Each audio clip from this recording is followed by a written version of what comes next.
groupe marocain de bureautique et d'informatique CBI s'implante en Côte d'Ivoire. Le lancement des activités du groupe à Abidjan a eu lieu en présence de l'ambassadeur du Maroc en Côte d'Ivoire. La Fédération ivoirienne des PME, FIPME, a restitué les conclusions des journées nationales promotionnelles des PME et de l'artisanat. Ces journées se sont terminées par des recommandations qui ont été remises au ministre en charge des PME et de l'artisanat. Management stratégique pour une performance optimale des organisations. C'est le thème qui a animé la 3e édition de la Journée de l'élite managériale 2017. Une journée au cours de laquelle les participants ont été instruits sur le management stratégique. Bonsoir à tous et à toutes. Vous faites bien de vous informer sur Business 24 Africa. Après Dakar, au Sénégal et avant Libreville, au Gabon, la Société marocaine d'informatique et de bureautique, CBI, s'implante à Abidjan. La cérémonie officielle de lancement des activités en terre ivoirienne a eu lieu ce jeudi en présence de l'ambassadeur du royaume chérifien en Côte d'Ivoire, Jérémy Aouré et Sorochelina, pour les détails. Centré autour de 5 métiers, à savoir les télécommunications, la sécurité, les systèmes, le software et l'éthique, le groupe bureautique et informatique en abrégé CBI est une société marocaine qui se distingue par la couverture globale des besoins en matière de systèmes d'information, des solutions informatiques qui visent l'optimisation des systèmes d'information des clients, l'accroissement de leur rendement, la compétitivité et les performances, sans oublier la création de valeur ajoutée avec à la clé l'innovation. Aussi, l'ouverture de la filiale ivoirienne du groupe CBI répond-elle à une attente particulière? Aujourd'hui, la Côte d'Ivoire est un pays majeur de la région et nous souhaitons faire de la Côte d'Ivoire le hub régional pour CBI, pour pouvoir adresser non seulement nos clients ivoiriens, mais aussi tous les clients des pays limitrophes et des pays autour. Nous souhaitons apporter notre expertise, notre valeur ajoutée pour aider les entreprises ivoiriennes à faire face aux défis de l'informatique et à la transformation digitale. Pour le directeur général de CBI Côte d'Ivoire, les potentiels clients de son groupe pourront se recentrer sur leur cœur de métier, en maîtriser les coûts, puis gagner en temps et en réactivité. Aujourd'hui, nous serons ravis de venir discuter de leurs problématiques liées à l'informatique et liées à leur métier pour essayer d'apporter des solutions, notre expertise, notre expérience, 47 ans. C'est toute une histoire, c'est pas rien, voilà, c'est pas rien, c'est toute une histoire. Cette sympathique cérémonie d'inauguration de la filiale ivoirienne du groupe CBI s'est déroulée en présence de l'ambassadeur du Royaume du Maroc en Côte d'Ivoire qui n'a pas caché sa fierté.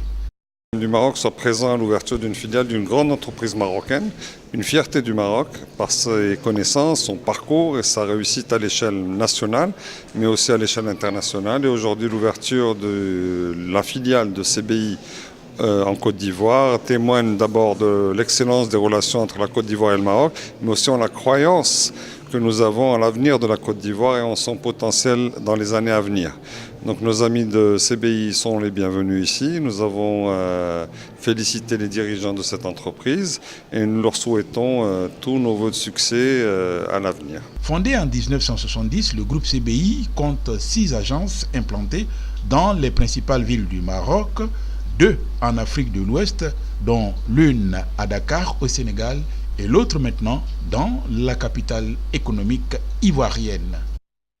La Fédération ivoirienne des PME, FIPME, a restitué les conclusions des journées nationales promotionnelles des PME et de l'artisanat édition 2017.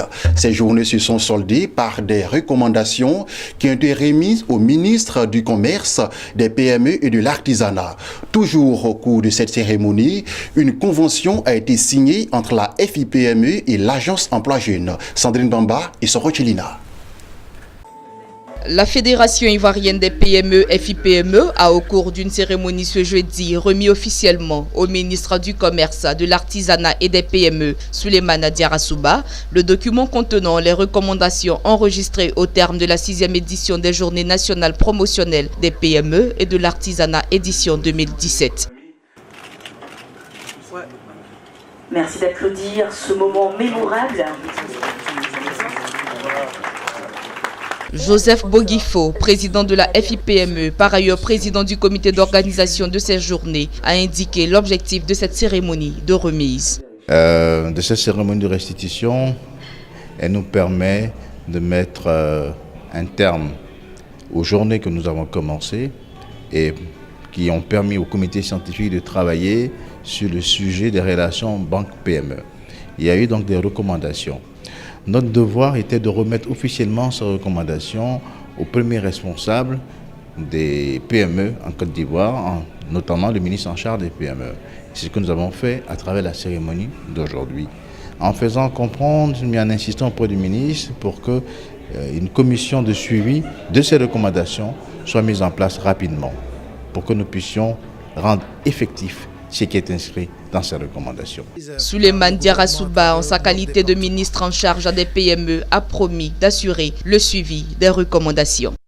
Monsieur le Président de la FIPME, au moment où vous restituez les conclusions et recommandations de la 6e édition de ces journées, je voudrais vous rassurer encore une fois que mon département ne ménagera aucun effort pour la mise en œuvre, pour leur mise en œuvre effective pour ce qui nous concerne. Donc nous souhaitons également indiquer et rassurer les uns et les autres que le gouvernement assumera, je veux dire, sa part de responsabilité. C'est pourquoi je souhaite vivement que ce rapport soit traduit en plan d'action concret. En marge de la cérémonie de restitution des conclusions des Journées nationales promotionnelles des PME et de l'Artisanat, édition 2017, la FIPME, à travers le ministre Souleymane Diarra-Souba, a signé une convention de partenariat avec l'agence Emploi Jeunes, représentée ici par le ministre Sidi Tiemoko Touré, ministre de la promotion de la jeunesse, de l'emploi des jeunes et du service civique. La Fédération ivoirienne des PME FIPME assure le développement national et le leadership international des PME, des associations et fédérations des PME ivoiriennes. La FIPME a pour ambition de dynamiser le secteur et de rendre plus interactifs les échanges entre acteurs des petites et moyennes entreprises. Il s'est tenu ce jeudi à l'Université Félix Houphouët-Boigny d'Abidjan, la 3e édition de la Journée de l'élite managériale GEMA 2017. Initiée par l'Association des étudiants du Master en Management des organisations, la rencontre a été meublée par des panels autour du thème « Management stratégique pour une performance des organisations ». Marie-Josée Kwasi pour le commentaire. Le management stratégique pour une performance optimale des organisations, c'est le thème qui a animé l'édition 2017 des Journées de l'élite managériale. L'édition 2017 vise à renforcer les capacités des jeunes en management afin de leur permettre de répondre aux exigences professionnelles. Après avoir passé une couche de sensibilisation sur les équations de management, les panélistes ont expliqué aux jeunes le bienfait de ce vocable. C'est l'ensemble des diligences qui sont mises en œuvre par la direction générale pour fixer le cap de l'entreprise, pour fixer des objectifs à l'entreprise et se donner les moyens organisationnels et financiers d'atteindre les 10 objectifs qu'on s'est fixés. L'entrepreneuriat me semble être la voie royale pour les étudiants parce que, à tout point de vue, c'est dans ce domaine-là qu'ils ont tous les leviers en main. Ils ne dépendent plus d'un autre employeur. Et puis d'autre part, même si c'est la voie qui est la plus difficile, qui est la plus exigeante, c'est la voie qui est la plus gratifiante à tout point de vue, sur le plan intellectuel, sur le plan épanouissement, sur le plan social. Mais une fois de plus, ce n'est pas la voie la plus facile. Pour être un bon entrepreneur, vous avez intérêt à être derrière un bon manager. Mais au-delà d'être bon manager, il faut être surtout un bon leader. Parce qu'il va vous falloir avoir une capacité d'entraînement de tous ceux qui voudront vous suivre dans votre aventure. Parce qu'une fois de plus, c'est une aventure et c'est semé d'embûches. Une stratégie management, c'est le tableau de bord d'une entreprise. C'est le tableau de bord. C'est l'entreprise qui dit, voilà, là, on est dans telle vision, il nous faut tel nombre de clients, il nous faut conserver tel nombre de clients, il nous faut faire tel chiffre d'affaires, il nous faut rémunérer les actionnaires à telle hauteur et autres. Donc c'est le tableau de bord global. Comme vous le savez, un véhicule sans tableau de bord, il navigue à nu, quoi. Perçu désormais comme une véritable plateforme de la promotion de la filière management, l'édition des journées de l'élite managériale a été rehaussée par une forte présence des pensionnaires de l'université Félix Houphouët-Boigny, des doyens des UFR, des étudiants et autres professeurs, témoins oculaires de la tutelle. L'université Félix Houphouët-Boigny, comme toutes les universités de Côte d'Ivoire, avec vraiment la vision de Madame le ministre, s'est inscrit dans la démarche qualité. Et la qualité s'exprime à travers des initiatives de cette envergure qui permettent aux étudiants d'ouvrir les portes de l'université aux différentes entreprises afin qu'ils sachent que des bonnes choses se font dans nos universités. Ce que j'ai retenu déjà de première vue, c'est que les intervenants sont jeunes. Ce qui veut dire que l'entrepreneuriat est ouvert aux jeunes. Autre chose, c'est de dire que l'entrepreneuriat n'est pas un échappatoire. Ce n'est pas parce qu'on n'a pas trouvé un emploi qu'il faut aller entreprendre. L'entrepreneuriat est fait pour les hommes endurants. Autre chose aussi, c'est qu'en toute chose, il faut avoir de la stratégie. Il faut associer de la stratégie à tout ce qu'on fait. Parce que c'est en prévoyant l'avenir qu'on arrive à mieux le construire. C'est une très très bonne initiative parce que ça permet aux étudiants de montrer aux yeux du monde que d'abord l'UFR enseigne ou forme des étudiants qui ont les compétences qu'il faut pour diriger les entreprises. La 3e édition des journées de l'élite managériale est une initiative de l'Association des étudiants en master et management organisationnel. Cette édition des journées de l'élite managériale a également pour but d'orienter les étudiants vers les entreprises par rapport à leur choix de métier.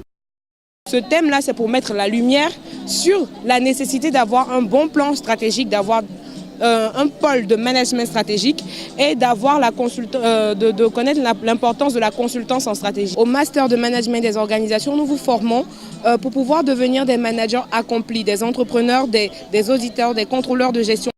Une visite de stand a été l'autre temps fort de la 3e édition des journées de l'élite managériale. L'ONG internationale Save the Children vient officiellement de lancer 2 projets soutenus par l'Union européenne. L'un axé sur la protection des enfants vulnérables et l'autre sur la protection des jeunes à mobilité entre la Côte d'Ivoire, le Burkina et le Mali. Ces 2 projets visent de façon globale à la promotion des droits des enfants. Marie-Josée Kwasi pour le commentaire.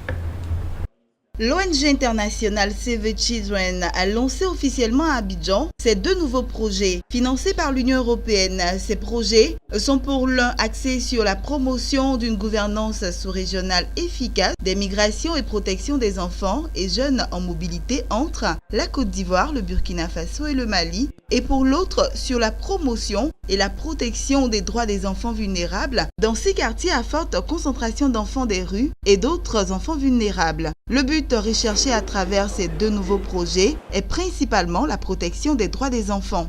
Nous voulons faire en sorte qu'il y ait des bases de données fiables sur la question de la migration entre les 3 pays, la Côte d'Ivoire, le Mali, le Burkina, et surtout faire en sorte que l'État, à travers ses services déconcentrés, donc les centres sociaux, les directions régionales et puis les directions centrales, puissent s'approprier cette base de données qui est pour le moment logée ou gérée par notre partenaire Service Social International et ses partenaires RAO, qui vont nous aider dans la mise en œuvre de ce projet parce que nous sommes en partenariat avec le Service Social International pour arriver à faire en sorte que l'État puisse s'approprier cette base de données, l'État puisse gérer cette base de données et que ça soit un outil de décision. Et le projet va s'implémenter sur 3 ans.